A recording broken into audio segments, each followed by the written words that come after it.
I remember the rivers we had to cross. I remember thinking my soul would be lost. I remember the fighting, screaming, and the blood spilling on the ground. I remember the voices ringing out.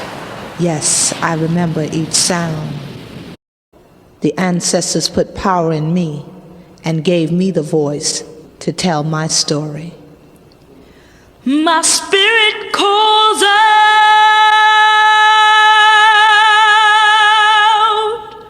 my spirit calls out,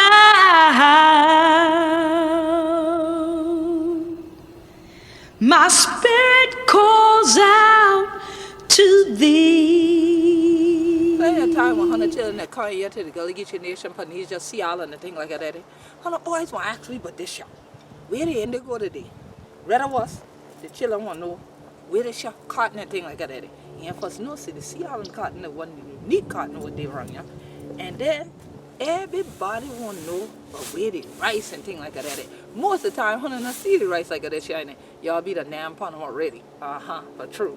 These just three things, we call it cash crops. Well, Hannah children yet about right down here where the Gullah Geechees been a harvest, where the Gullah Geechees been a plant, and it would be need knowledge will come here from Gullah. Will make all this shit for grow, for build up this shit infrastructure of what Hannah children that yet about called the Gullah Geechee Nation and the United States of America.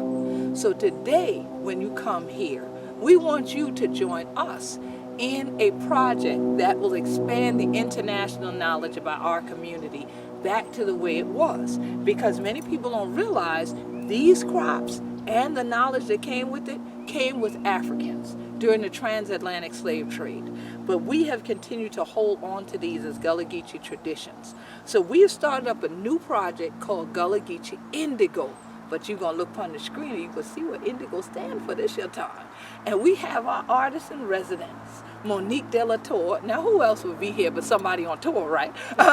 That's going to be here on the island working with us with her artist cottage and also working on items, paintings, and craft works and things from our natural environment. But Monique, why do this here? We know you're from New Zealand.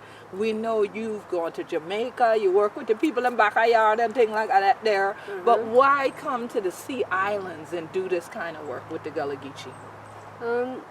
I think for me, the first time I came here, I just fell in love with the place and the culture.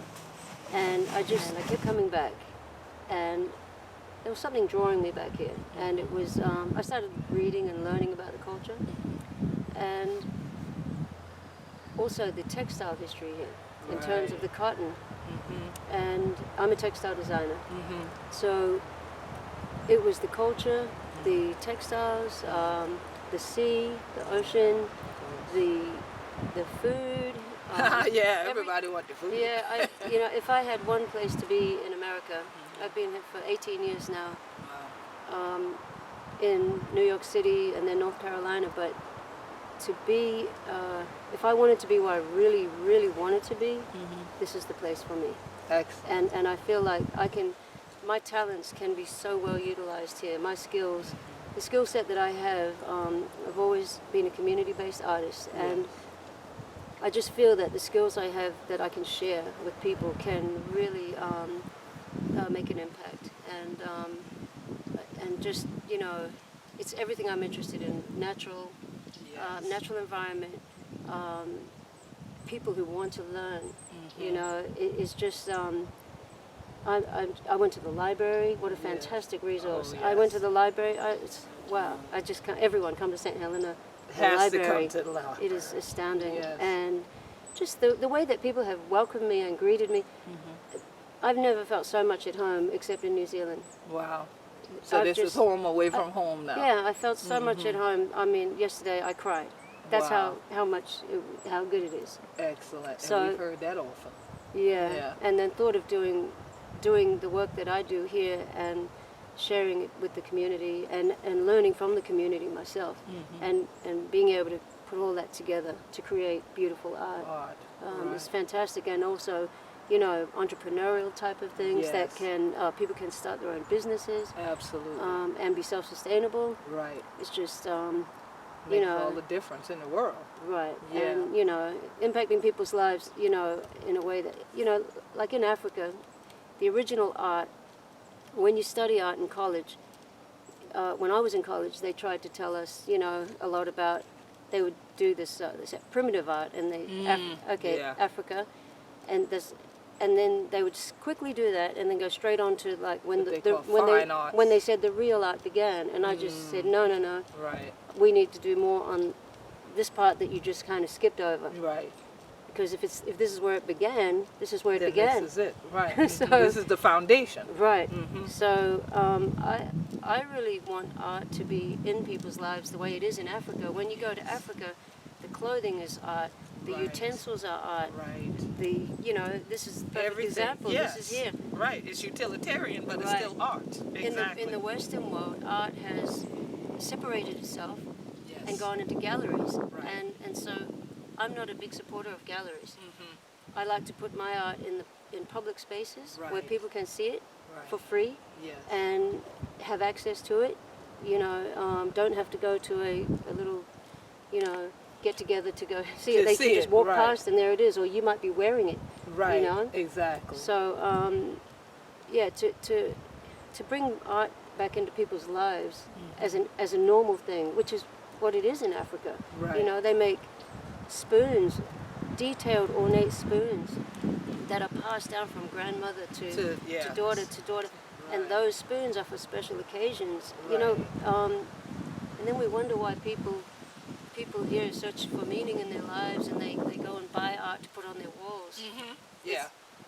Because And then it's again- missing. And It's- then again, it's missing from everything else because it's hanging on the wall. That- They just go past separate. it, It's and it's separate. It's not right. Yes, it's not a It's part not of integrated into their daily lives. right. So yeah, if you know, like the cottage, Yes. where I bought the land, and I want to really create that to be a document to the history here, Yes. and a work of art. Turn that into a work of art physically, and style the doors, base them on the African doors, West African doors, and learn more about the Creatures that history are here. Yeah, the animals that are embed here, them. Yes. and put that into the building, the doors, the windows.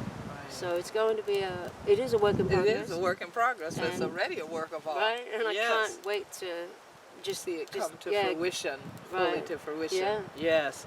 And so that's why we're calling on you to join us in this journey that we started called the Gullah Geechee Indigo Project, because all of this about our lives reconnecting to the motherland, and that being a part of the living experience, not just something isolated and off in some category or box, but being a part of the living circle is what we are doing here with this project. So we're calling on Hana Chillin with D. Chona, the Yeti, we the correct, we teach this, your dear thing like that. To go to the link that you see here and definitely make a contribution, a donation. It can be $5, it can be 5,000, it can be 5 million. We won't turn it down to be able to assist us with the Gullah Geechee Indigo Project, because the different artwork that we are going to be creating, we're going to make pieces that will go specifically into the St. Helena Gullah Geechee collection at our landmark St. Helena Library, and other pieces that will be a part of our natural environment throughout the Gullah Geechee Nation. But more than that, it's going to be embedded in the hearts and the minds of our Gullah Geechee youth and elders in the community that are going to be the ones creating these things with us, and so that they then can pass this down like that spoon has been Absolutely. passed down to the next generation, and we can all be able to have something for Nampan. We'll all be able to feed each other, feed ourselves, because it's all about this nurturing, because none of these things come from the store. These things grow from the ground. Indigo is a plant before it gets in the cotton and becomes a piece of cloth.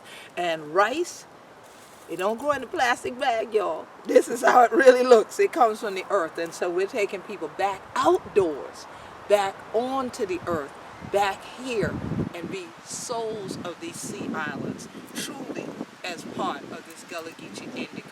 So, Hana Chillin, we thank you for joining. We write you up on the screen and things like that. But we hope that Hana to join me in this your journey. And please give a contribution for this Gullah Geechee Indigo Project. And we look forward to Hana Chillin coming your right to the island so you can see the work that's going on and be a part of this circle too. Peace and blessings. I remember the sound. My spirit calls out